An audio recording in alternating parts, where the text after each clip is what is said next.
festa. Buongiorno, piacere Alessandro Moretti anch'io. Non ci credo.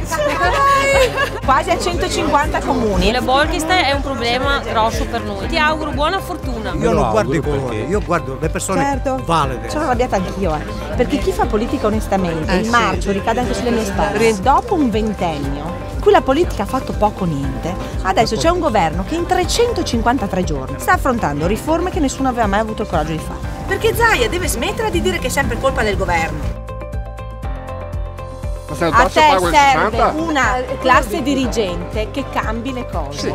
Da 20 anni la regione l'avete governata voi e siamo più poveri e più sicuri.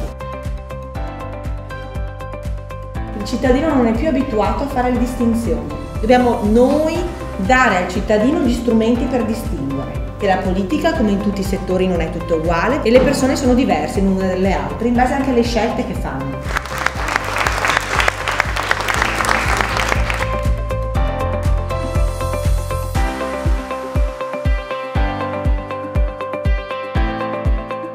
Eccezionale, ma l'hai inventato tu sto strumento.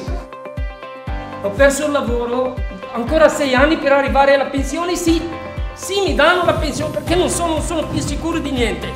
Qual è la priorità delle priorità? Il lavoro. Jobs Act sta andando nella direzione giusta. Noi, in accordo col governo Renzi, presenteremo a breve un Jobs Act Veneto su dei settori in particolare, il manifatturiero, dell'artigianato e l'agricoltura. La Lega ha isolato il Veneto, quando invece l'Europa è l'unico motore di espansione. Ciao, buon lavoro. Grazie.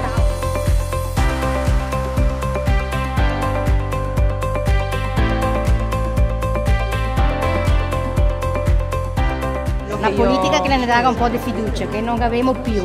È stata brava a dimettersi dal Parlamento europeo. Sì, ma quando tu sei presidente di una regione puoi fare tanto anche in tema di sicurezza. Lui è arrivato nel 2010 e ha azzerato il fondo per la sicurezza. Lei mi dica una cosa che ha fatto Luca Zaia.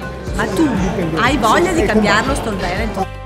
Mi auguro veramente che il tuo programma sia un programma che metta al centro la scuola. Sappiamo che la regione si occupa di formazione professionale e secondo me la nostra regione, per tutti i discorsi che faceva prima anche sulla produttività, ha un bisogno incredibile di innovazione nella scuola. Abbiamo il grande problema delle scuole professionali, di formazione professionale, i cui docenti da 5 mesi non vengono pagati. La scuola professionale veneta è un patrimonio straordinario. Vi ringrazio molto, vi ringrazio per il sostegno, per la passione e per l'entusiasmo. Contaminate di entusiasmo tutti.